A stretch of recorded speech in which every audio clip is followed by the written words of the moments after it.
Hello મિત્રો, નમસ્કાર મિત્રો. આજે એક બરડા પંથકના એવા ગામની વાત કરવી છે કે જે માત્ર એક ગામનું ગૌરવ નથી, એ સમાજનું નથી, આપણા રાજ્યનું નહીં, અરે આખા દેશનું નહીં, પણ પૂરેપૂરી માનવ સભ્યતાનું ગૌરવ બની શકે એવું એક સુંદર કાર્ય થયું છે. એ આપણા બરડા પંથકના મોઢવાડા ગામની વાત છે કે જે મારું પિયર છે, જે આપણે કહીએ ને કે આ મારા બાપનું ગામ છે. એ ગામની વાત કરવી છે કે જ્યાં 2 સદી જૂના વેરઝેર હતા. એ વેરઝેર ભૂલીને સમાજના આગેવાનો છે એ સ્વવિકાસ, સંતાનોનો વિકાસ, સમાજનો વિકાસ, રાષ્ટ્રનો વિકાસ માટે થઈ અને સમગ્ર માણસાઈના વિકાસ માટે થઈ અને 2 વર્ષ જૂના વેરઝેર ભૂલી અને હાથ મિલાવી અને વિકાસના કાર્યમાં લાગી શકતા હોય. આ ખરેખર એક ગામની દીકરીઓ માટે, બહેનો માટે, ગામના દરેક સભ્ય માટે તો ગૌરવની વાત છે જ, પણ સમગ્ર માનવ જાત માટે કોલર ટાઈટ રાખવાની વાત છે મિત્રો.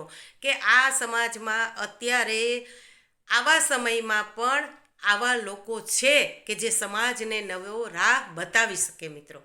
આજે કેવા સમયમાંથી આપણે પસાર થઈ રહ્યા છીએ તો કે નાની નાની ક્ષુલ્લક વાતો, નાના નાના સ્વાર્થ માટે આપણે લોહીના સંબંધને પણ લાજ આવે એવા ઝઘડાઓ અને એવા વેરઝેર ઊભા કરતા રહ્યા છીએ. આપણે આપણા સંતાનો, આપણા સ્વનો વિકાસ, આપણા સમાજનો વિકાસ એ બધું તો સાઈડમાં મૂકી દઈએ છીએ, પણ આપણા લોહીના સંબંધોને પણ આપણે જાળવી ન શકીએ એવા આપણે લાલચુ, સ્વાર્થી અને વેરઝેરથી એવા કામ કરીએ છીએ કે ખરેખર માણસાઈને નીચું જોયા જેવું થાય કે અરે રે માણસ તું આવો. એવા સમયની અંદર જ્યારે આ કાર્યની વાત જ્યારે જાણવામાં આવી ત્યારે ખરેખર ગૌરવ થયું કે હું એવા ગામની દીકરી છું, એવા પરિવારની દીકરી છું, એવા સમાજની દીકરી છું કે જે સમાજ છે એ માણસાઈના વિકાસ માટે થઈ અને પોતાનો અહમ, પોતાની દરેક બાબતો છે એને સાઈડમાં રાખીને પણ સમાજ અને સ્વના અને સંતાનોના વિકાસ માટે થઈ અને જૂના વેરઝેર પણ ભૂલી શકે.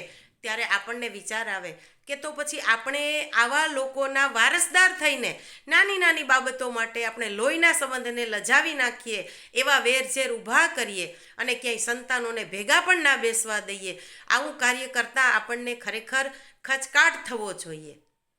ખરેખર આ મનોમંથન કરવા જેવી વાત છે કે આવા જો લોકો છે એ આટલી હદે જૂના વેરઝેર ભૂલી અને વિકાસના પંથે આગળ વધી શકતા હોય, સંતાનોના વિકાસ માટે થઈ અને જો એ સફળતાના સોપાનો સંતાનો સર કરે એના માટે જો જૂની બધી બાબતો ભૂલી શકતા હોય તો આપણે આ દિશામાં કંઈક કરવું જોઈએ.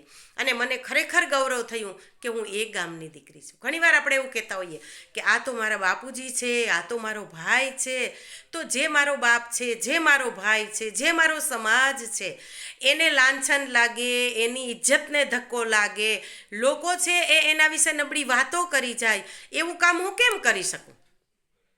જે મારો બાપ છે, મારો ભાઈ છે, એનું ગૌરવ વધારવું એ મારી ફરજ હોય તો મારે એવું કામ કરવું જોઈએ કે જે એના ગૌરવને વધારે, અરે એની ઇજ્જતને 4 ચાંદ લગાડે.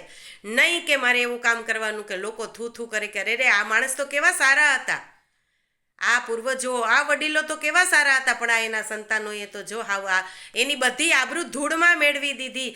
આવા શબ્દો જ્યારે આપણા માટે કોઈ બોલે ત્યારે ખરેખર આપણને દુઃખ થાય. ત્યારે આજે મને મોઢવાડા માટે બોલવાનું મન થાય કે વાહ મોઢવાડા, વાહ વાહ મારો મહેર સમાજ, વાહ કે ક્યાં કેવા કેવા કેવા નવા રાહ ચીંધે છે ને એ અમારા યુવાન દીકરા દીકરીઓ છે એ વડીલોને પણ આ રીતે સમજાવે કે હવે આ બધું ભૂલી જાઓ અને નવો રસ્તો, નવી કેડી અને નવા પગથિયા છે, નવી સફળતા છે એ સર કરવા માટે આપણે કટિબદ્ધ બનવાનું છે. અને વડીલો પણ એમાં યુવાન સંતાનોની આ વાત છે એ સહર્ષ સ્વીકારી લે અને બધી જ જૂની બાબતો ભૂલી અને નવી સફળતા અને નવી સફળતાના સોપાન સર કરવા માટે થઈ અને કટિબદ્ધ બને. ત્યારે આપણે મનોમંથન કરવું જોઈએ કે આપણે ક્યાં રસ્તે છીએ, આપણે શું કરી રહ્યા છીએ. બરાબર ને મિત્રો? ચાલો ત્યારે કોઈ નવી વાત સાથે આવતીકાલે ફરી પાછા મળીશું. પણ મારા મોઢવાડાને તો 100 સલામ કરવાનું મન થાય એવું મારું મોઢવાડું, મારું વાલું અને આવું ગામ એણે એવું કામ કર્યું કે માણસાઈને દીપાવી દીધી. વાહ મારા ભાઈઓ, વાહ વાહ મારા વડીલો, વાહ કે તમે માણસાઈને દીપાવી દીધી.